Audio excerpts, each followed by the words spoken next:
Thanks for watching. Please like and subscribe below so we can expand our Squatch search with your help. If you do have an encounter story, send it to SoCalSasquatchOrganization@gmail.com. Report number 55583, Class Alpha. Submitted by witness on Monday, September 12, 2016. Tracks found and cast made beside a spring on an old farm near Gladdy. Photo attempt of daytime sighting attached. Year 2016. Season summer. Month September. Date September 11th, 2016. State West Virginia. County Randolph County. Location details: go east on 33 from Elkins to Alpena. Turn right onto the Gladdy Fork Road. Go 7 miles. You are 2 miles from Gladdy. Old farm is on the right, big with farmhouse with apple orchard around it. Nearest town, Gladdy. Nearest road, Gladdy Fork Road. Observed. On July 21st this year, I was cutting grass at my nephew's place on the Gladdy Road.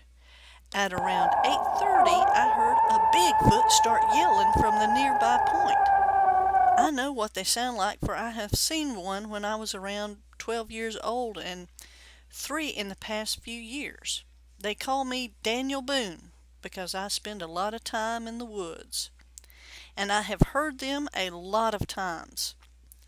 On 9/11/16, I was at the old farm that was once our grandfather's. My nephew owns it now. I have a few trout in an old spring barrel at one of the springs. On 9/11/16, I went to feed the trout, but when I got there, the cows were already there drinking. I looked down, and in the soft mud was 2 fresh tracks. I ran the cows away and got my plaster Paris out of the car. I made a cast of the right print. The left one set at an angle. The plaster would have run out of the track, so I got the right one. It turned out okay. Also notice, people of the area have heard strange sounds before. I was told that the mountain has rock outcroppings around the top edges, and a brown mountain lion last year crossed the road just past this property. Other witnesses know. Other stories, yes, and some sightings also. One farmer once said that he and his wife, both of them, are now gone, but they were almost home, and on the driveway sat a big, black, hairy man-like creature watching the sheep in the field. It jumped up and ran up the hill into the woods. This happened at Gladdy. I once walked between a female with 2 young kids and her alpha male on Bicklesnob, near my hometown of Elkins, West Virginia. Time and conditions around 6:30 in the evening. Overcast but light out. Environment: steep Spring Creek on the left side of fields, mountain ridge above field. Follow-up investigation report by BFRO investigator Greg Lambert. I met with the gentleman and we spoke at length about the subject of Bigfoot.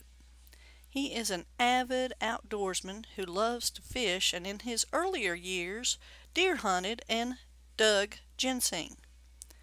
We went to the location of his track find to check it out. This was a very dry year in West Virginia, and the stream near the spring had basically dried up, but this spring never slows, even in the driest years. He had placed small branches and weaved sticks into a makeshift fence around the spring to keep the cattle away from the head spring. Upon arriving, he had to chase the cattle away and then discovered the tracks. The cattle had already destroyed some tracks, and he nearly stepped on the remaining tracks himself. He, being an amateur Bigfoot researcher himself, went to his car to get casting material and returned and cast 1 track. He also discovered an unusual 4-toed track but didn't have enough casting material. Knowing the cattle would destroy the remaining print, he pushed sticks into the ground around it and covered it, returning the next day. In addition to the footprints, he has heard whoops, howls, whistles, and wood knocks at this location. He and I both theorized that with the creature's search for water, the fence he had constructed piqued their curiosity. The property is fenced and has a locked gate, so access is limited. It also has approximately 70 old apple trees that still bear fruit.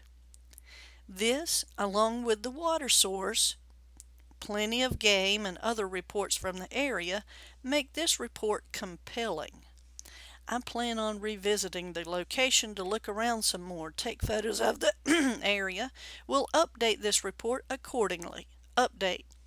I was able to go with Daniel yesterday, August 13th, to find his last track location.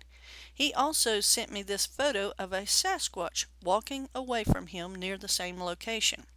He did not follow. Estimated height was 8 feet tall at least. He said it shook him up a bit.